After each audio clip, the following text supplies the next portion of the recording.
Leaving Neverland documentary shook up show business, and many people still don't know how to react to the accusations against Michael Jackson. Some people believe Wade Robson and James Safechuck without any doubts, while others are looking for evidence that proves the singer's innocence. And numerous inaccuracies in the HBO documentary are like adding fuel to the fire. Because as Jackson's lawyers say, facts don't lie, but people do. Stay with Curiosips to find out all the facts and decide on your own. After the release of Leaving Neverland documentary, millions of people were shocked to hear the story of two men who claimed that they were being molested by Michael Jackson when they were young. Many celebrities expressed their sympathy and support for the victims, but many companies went further. Louis Vuitton removed their collection of clothes inspired by the singer, The Simpsons producers removed the episode in which Jackson was a guest voice, and many radio stations decided to stop playing his music. Meanwhile, fans refuse to believe the reports and fiercely defend their beloved Michael Jackson. All around the world, people are protesting against the documentary, playing Jackson's music and handing out leaflets that say MJ Innocent. In many countries, fans have even filed lawsuits against the producers for defamation. They are also gathering and analyzing the evidence, but what do they already have? First of all, it's suspicious that both accusers previously were fiercely defending Michael Jackson. Wade Robson even testified in trial against the artist in 2005. What's more, the 22-year-old dancer was the main defense witness. Under oath, he confessed that there had been no inappropriate behavior between him and Jackson. Thanks to his testimonies, Jackson was found to be innocent and acquitted of 10 charges. Ron Zonin, the attorney of the trial, recently confessed to Vanity Fair that the whole team knew that Wade was lying and acting like a victim. But Thomas Mesereau, Michael Jackson's defense attorney, is surprised by the dancer's new statements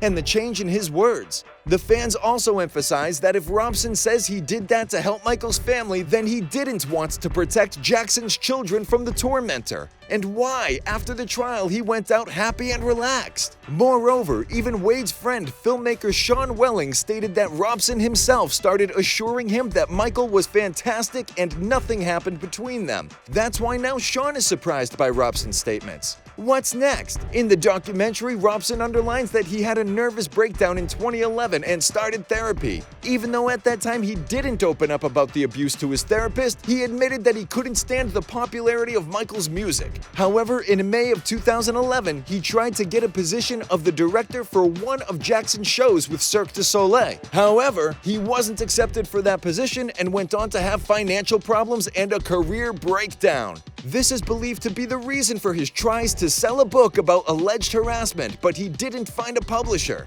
He also sued Jackson's heirs in 2013 for compensation of $1.5 billion, but the case was dismissed for technical reasons. British journalist Mike Smallcombe, the author of Jackson's biography Making Michael, claims that Robson and Safechuck owed Jackson's heirs a large amount of money due to the court cost. Now, can we assume that the documentary was made for profit? Although this doesn't prove anything, but Michael's fans also quote Robson's words when he called himself a great fraud.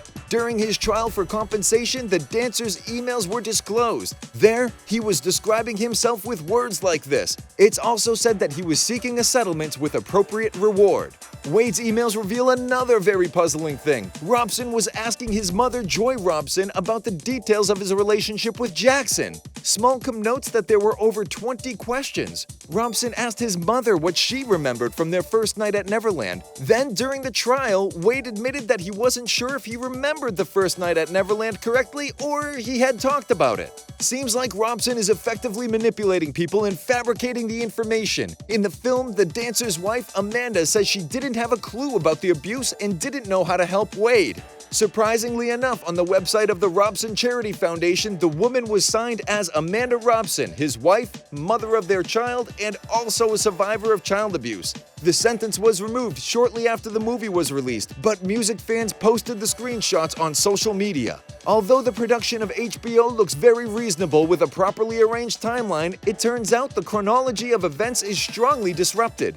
James Safechuck claims in the film that he realized he was abused when he watched Robson's performance in The Today Show in 2013. He also confirmed this in an interview with Oprah Winfrey. Meanwhile, his mother, Stephanie Safechuck, mentioned that her son didn't want to testify in the trial in 2005 because Michael was a bad man, according to him. She also admitted that she was happy about Jackson's death in 2009 because he wouldn't hurt children anymore. So she and her son must have been aware of the singer's improper behavior earlier than it was stated in the documentary, don't you think? That's not all. James Safechuck revealed that an intimate relationship with Michael took place during his stay in New York in February 1989, after the performance of Michael Jackson at the Grammy. There's only one small detail. The musician didn't perform at the ceremony that year, and the event wasn't even held in New York but Los Angeles. The software developer also assures that the fake marriage ceremony, which he confirmed by showing a wedding ring in the film, in 1988 Jackson took him on a honeymoon to Disneyland in Paris. The only problem is that this amusement park was created only 4 years later. Safechuck also stated that in 1992 Jackson abandoned him and stopped contacting him because the boy grew up and so the musician was interested in others. But how do you explain the fact that 17-year-old Safechuck appeared on the set for Jackson's music video in 1994? The very emotional ending of the movie when the heroes burned gifts from Michael Jackson was also undermined. Well, among the things, Robson gets rid of the jacket from the music video Thriller, which he supposedly got from Michael Jackson. The auction house Julian's Auctions reacted to this scene. The owner, Darren Julian, released Wade's statement in which he says that he had only 3 things from Michael: a Smooth Criminal hat, gloves from the Bad Period, and a Motown 25 shirt. What's more, Robson sold all these things to Julian's Auctions because he needed money. Michael's fans emphasize that the HBO documentary is one-sided and rigged. In addition to multiple chronological inaccuracies, they didn't add any comments from Macaulay Culkin or Corey Feldman or other boys who were friends with Jackson. The Home Alone actor also defended the singer in court, repeatedly swearing his innocence. Culkin is also the godfather of 2 children of the singer and still keeps a close relationship with the Jackson family. The star of the film Goonies and Gremlins, Corey Feldman, also assures everyone that there was nothing wrong in his relationship with the artist. For him, Michael Jackson was like an older brother. It seems that there was not enough time in the 4-hour controversial documentary. There's also the lack of Brandy's comments, the niece of Jackson, whom Wade Robson had been associated with for 7 years. Even though the dancer says that Jackson tried to make him hate women, the girl claims that it was her uncle who brought them together. The couple broke up because, as Brandy wrote on Twitter, the guy repeatedly cheated on her, especially with women who could help him in his career. One of them was supposedly Britney Spears. The film also doesn't include any comments from Lisa Marie Presley, who was the wife of Michael Jackson at the time when he was allegedly abusing boys. If Wade Robson claims that the relations happened every night, so where was Elvis's daughter at that time? Didn't she notice anything, since in the interview she repeatedly affirmed that their marriage was real and rather normal? The artist repeatedly said that she didn't notice anything disturbing in the behavior of her well-known husband. Michael Jackson's family also disagrees with the film. The accusations in the film were commented on by the nephew of the artist, Taj Jackson. He reminded us that the dinner during which Robson was taught why he should defend Michael in court really happened, but it only took place after the testimony of the dancer.